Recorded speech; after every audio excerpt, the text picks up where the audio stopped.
You are a junior analyst at the NRO complex in Chantilly, Virginia. You don't find terrorists. You count cars. A flickering fluorescent light overhead in a windowless cubicle. Your finger traces a line on an orthographied satellite image. A parking lot in Eastern Europe, 12 p.m. local time. You click a pixelated SUV. A spreadsheet row titled Vehicle Count, Facility X Updates. The smell of burnt office coffee. A 12-hour clock ticking in the corner of your screen. You zoom in until the image is a blur of gray squares. You identify a shadow. It is 3.2 meters long. You calculate the sun's angle to confirm the timestamp. Your eyes burn from blue light. A supervisor walks by without speaking. He is only checking your hits per hour. You tag a car that arrived at 08:45 instead of 09:07. You ignore a Slack message from your mother. You open a second monitor showing weather patterns over the Urals. You log a 15-minute cigarette break on a balcony in Minsk. The screen reflects your own tired, anonymous face. You submit your report. Nothing of note. A green checkmark appears. You realize you've spent 8 hours watching a person who doesn't know you exist. Hard truth. Your eyes are the most expensive cameras in the world, and they are currently being wasted on asphalt. You have been moved to the watch floor. You stop seeing people. You start seeing algorithms. A multi-screen array displays a single man's commute for 180 days. Red lines connect his home, his mistress's apartment, and his office. You identify his baseline of normal. He buys a newspaper at 07:12 a.m. every Tuesday. You notice a 4-second delay at a traffic light that shouldn't be there, an anomaly in the code. You cross-reference his route with a signal intercept. A heat map reveals his most frequent stationary points. You drink your third cold coffee of the shift. You label him subject 4412. You map his social orbit, the 3 people he speaks to at the cafe. You find his hole in the world, the specific places he avoids without explanation. You see him stretch on a balcony. You identify his brand of cigarettes. You note the slight limp in his left leg. You compare this limp to archive footage from 3 years ago. The data is consistent. Your digital watch beeps, 3:00 a.m. UTC. You ignore a photo of your own family on your desk. You realize you know subject 4412 better than you know your own brother. You predict his next move. A mosque on Friday at 1:00 p.m. He arrives at 1:02 p.m. A 2-minute deviation. Negligible. You feel a cold shiver of satisfaction. The algorithm is absolute. Hard truth. Privacy isn't dead. It's just being archived for a later date. You transition from images to invisible waves. You are now inside their phones. A waterfall display of radio frequencies cascades down your monitor. You isolate a burst transmission from a mountain range in Yemen. Encrypted data blocks turn into text strings through a decryption algorithm. You hear the breathing of a man 8,000 miles away. You map a burner phone network across 3 continents. You see a $5 million wire transfer move through 6 shell companies. You identify a courier by the way he holds a leather briefcase. You track a phone moving at 60 kilometers per hour toward a border. You read a text. The guest arrives at moonrise. You cross-reference guest with known aliases. Your coffee mug is stained with rings of neglect. You see a Google search for diabetic supplies in a remote village. You find the doctor who treats the target. You hear a voice. Is it the target? Voice biometrics, 91.2% match. You flag the location, a quiet compound in the mountains. You see his wife's call history. You realize he hasn't called her in months. You find the signal silence. The ultimate giveaway. You close the file and prepare the brief. Hard truth.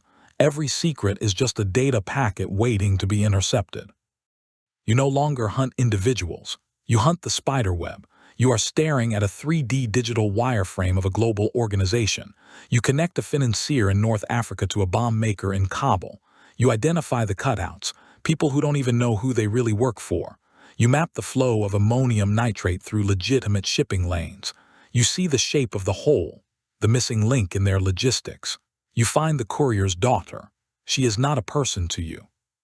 She is a leverage point. You note her piano teacher is an asset. You calculate the exact cost of a bribe for a border guard.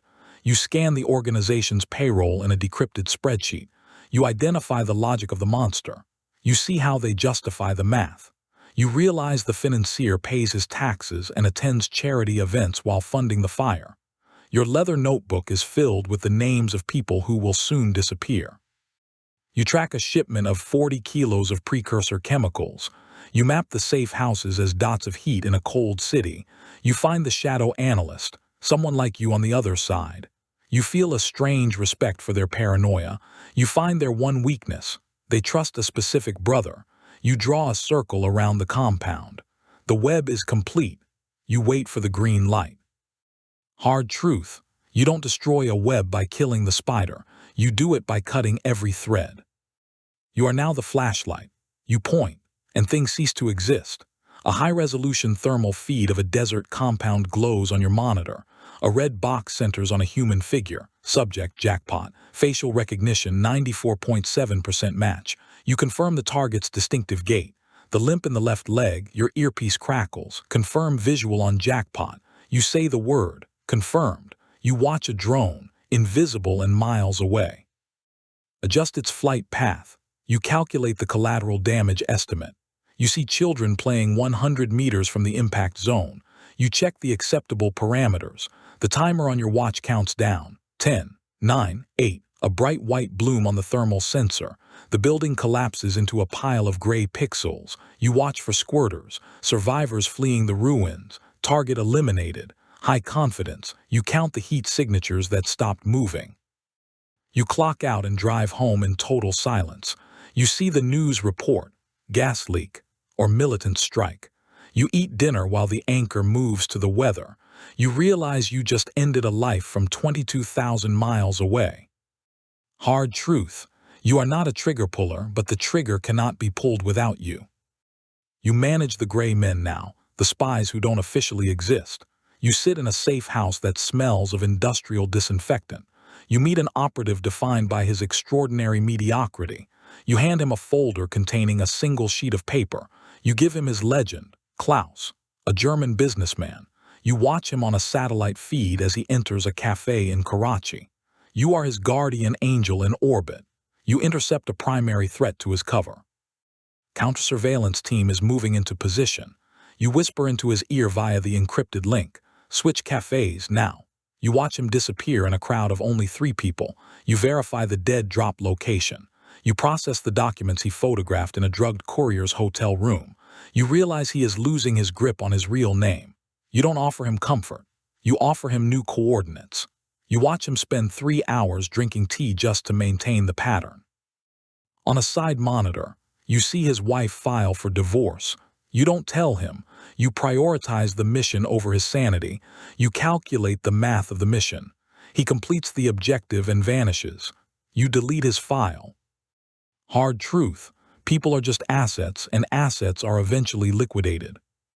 You see the things the world isn't allowed to know. You watch the atrocities no one stops. You monitor a genocide in real-time satellite imagery. You count the mass graves as they are being dug. You file a formal report that you know will be ignored by the oversight committee. You watch a nuclear scientist's family being held hostage in a basement. You see a dictator's enemies disappear into unmarked vans. You know the exact death toll of a war that officially doesn't exist. You carry the secrets that would shake nations to their foundations. Your office is freezing. Your coffee is a cold, oily film. You see a regime lying about its centrifuge count. You watch those centrifuges spin while diplomats exchange empty words. You realize the truth is simply whatever the White House decides to share. You no longer drink to sleep. You drink to stop seeing. You keep a go bag under your desk. You check your wheel wells for GPS trackers every single morning. You realize you are rotting from the inside. You look at the nameless stars on the wall. You are one of the few who knows the faces they represent. You decide who lives and who remains acceptable collateral. You stop asking if it is right and start asking if it is authorized. The math, it always works out. Hard truth. The weight of the world is only heavy if you still think of it as people. The world is 30 minutes from ending. You are the only one who can see the truth. 3:00 a.m. emergency recall. The watch floor is at battle stations. North Korean missile site activity, patterns consistent with launch. The president is on the secure line. His voice is thin. NORAD is tracking a trajectory that doesn't match a test. You have 4 hours to decide. Test or war. Every sensor is pushed to maximum resolution. You pull 20 years of historical data in 2 seconds. You see a convoy leaving the facility. You identify the vehicles. General Kim's viewing party. Thermal signatures at the viewing site, 98% confidence. They are expecting a show, not a retaliation. Your sweat drips onto your keyboard. You make the assessment. Test, high confidence. The president stands down. You watch the missile arc into the Sea of Japan. It lands in the impact zone. Exactly as predicted, the world continues to have breakfast, unaware it almost ended. There is no medal, no parade, no thank you. You watch the news anchors debate the provocation. You realize you are the only thing standing between the world and the fire. Hard truth. Success in this job is the absolute absence of history. You have spent so long watching other people's lives that you have lost your own. You look at your passport. It takes you 3 seconds to remember if the name on the page is actually yours. You live in a studio apartment you've slept in maybe 30 nights. Your wife is a ghost. Your children are strangers who receive expensive gifts from work trips you can never describe. You realize you haven't had a conversation that wasn't professional or a liability in 5 years. You watch yourself on a security camera feed and fail to recognize the gray man staring back. You train a raw recruit and see the excitement you once had. You teach them how to disappear in a crowd of 3 people. You teach them that old habits don't die. They simply go dormant. You see a 14-year-old boy in a photograph. He looks like you, but he doesn't know you. You realize you are more alone than you have ever been. You prepare your own extraction. You scrub your digital footprint until there is nothing left. You burn your black leather notebook. You leave your anchor props, the mug, the watch, the lanyard, on a desk in Chantley. You walk out into the sunlight and feel invisible. You see a car slow down on your street and reach for a gun that isn't there. You realize you can't stop watching the patterns in the neighbors. You are a hero and a rat and a ghost. You order a coffee. You leave exact change. You disappear one last time. Hard truth. You saved the world, but you didn't save a place in it for yourself. You are no longer an analyst. You are the shadow that governs the world, 8 billion people, and you have the God view. You watch a dictator enter his palace. You know he won't leave alive. You watch a scientist enter a facility that shouldn't exist. Billions of dollars of technology and an army of analysts are your nervous system. You understand that the world being watched is the only reality. You decide which secrets stay buried for 75 years. You decide which atrocities are necessary for security. You are the conscience that the politicians don't have. You see a star on a wall and remember the face that belonged to it. You realize that nobody controls the world, but you are the closest thing to it. You watch a young analyst flag a car arriving 22 minutes early. You nod. The cycle continues. You see a satellite pass over your own childhood home. You don't zoom in. You realize that distance protects them. And you are the distance. Your coffee is cold, and it will always be cold. You watch the sun rise across the planet in a series of digital frames. You are ready for the fate of millions to depend on you again. You close your eyes for 1 second, then open them. Hard truth. There is no retirement from the shadows. There is only the long wait for the past to catch up.